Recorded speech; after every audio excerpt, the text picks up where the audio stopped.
Vamos agora com destaque internacional. Vamos para Londres com o nosso analista Américo Martins. O novo líder do Partido Trabalhista, Andy Burnham, assume daqui a pouco o cargo de primeiro-ministro do Reino Unido.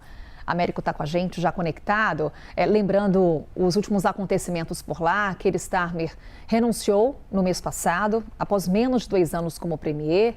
E é esse momento de instabilidade política, de insatisfação aí no Reino Unido, no qual o novo primeiro-ministro assume o cargo. Américo, estamos falando aí do 7º primeiro-ministro em 10 anos.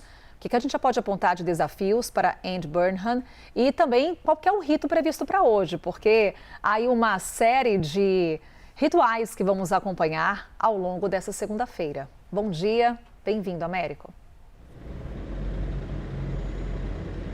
Muito obrigado, Carol. Muito bom dia para você também. Uma excelente semana para você, para todo mundo que está nos acompanhando. Agora aqui em Londres são 10 horas e 18 minutos. Daqui a cerca de 1 hora, o primeiro-ministro Keir Starmer vai fazer o seu discurso de despedida.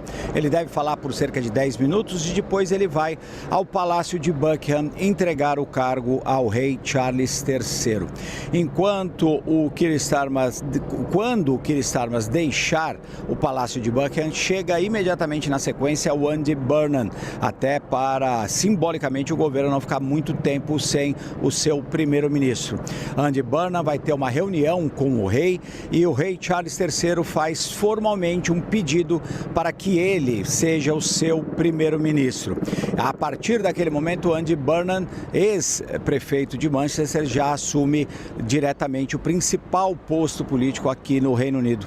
Para você ter uma ideia dessa instabilidade, Carol, o Andy Burnham vai ser já o 4º primeiro-ministro no reinado do rei Charles III, que assumiu em 2022 com a morte da rainha Elizabeth. Como você lembrou também, em 10 anos, desde que o Reino Unido deixou a União Europeia com o referendo do Brexit, o país vai ter agora com o Andy Burnham 7 primeiros-ministros. É muita instabilidade para um país que tradicionalmente era bastante estável do ponto de vista político. Você tinha ali uma rotação de poder democrática entre o Partido Conservador e o Partido Trabalhista, mas nos últimos anos a gente teve uma emergência aí, uma subida nas pesquisas de partidos muito mais populistas, muito mais radicais, tanto à esquerda como o Partido Verde, o Green Party, como à direita com o Reform UK, o partido anti-imigração, que na tradução seria a reforma no Reino Unido.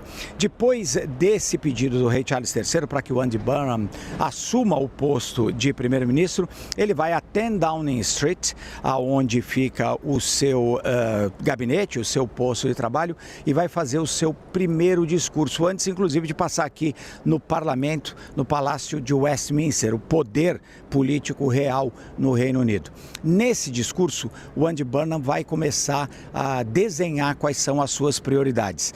Nós sabemos que existem 3 grandes prioridades na lista do novo primeiro-ministro. Em primeiro lugar, tentar destravar a economia do Reino Unido, permitindo que ela cresça mais rapidamente.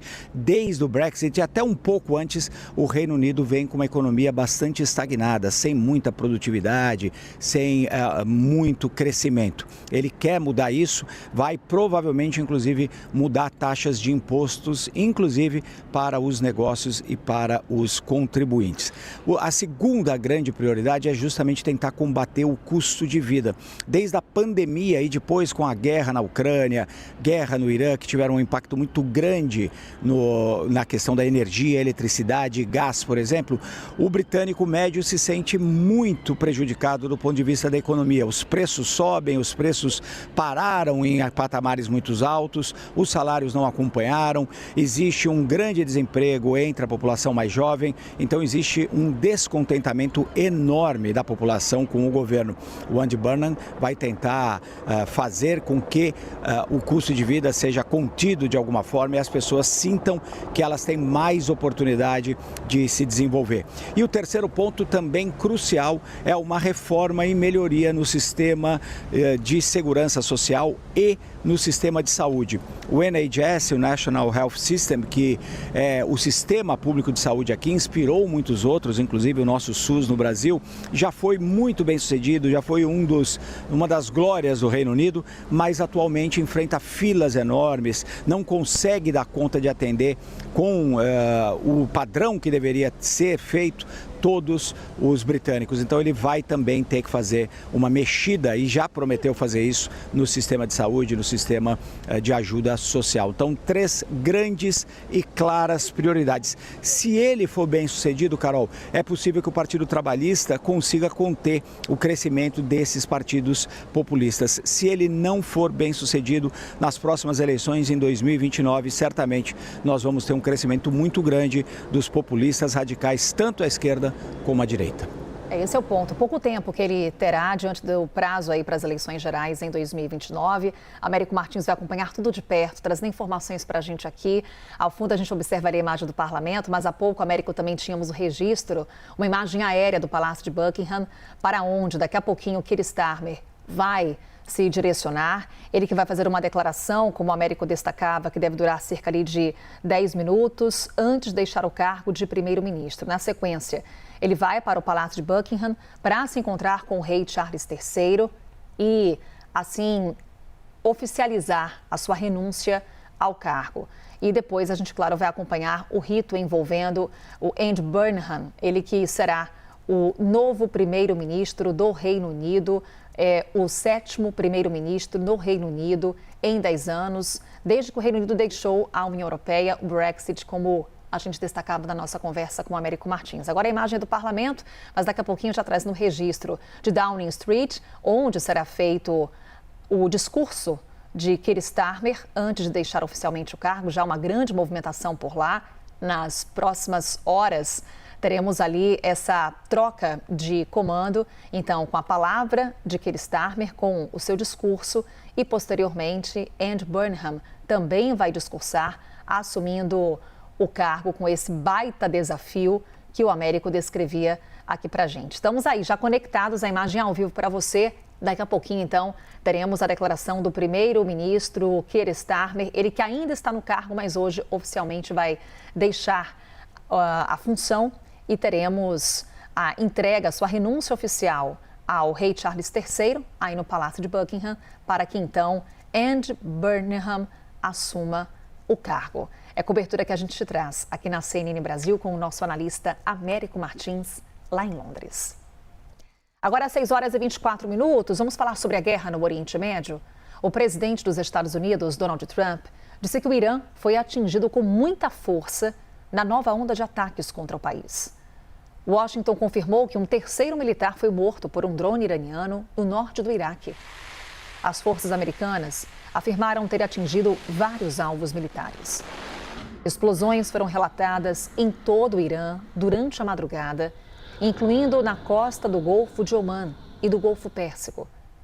Já a mídia estatal iraniana informou que Teherã lançou uma onda de mísseis contra alvos inimigos.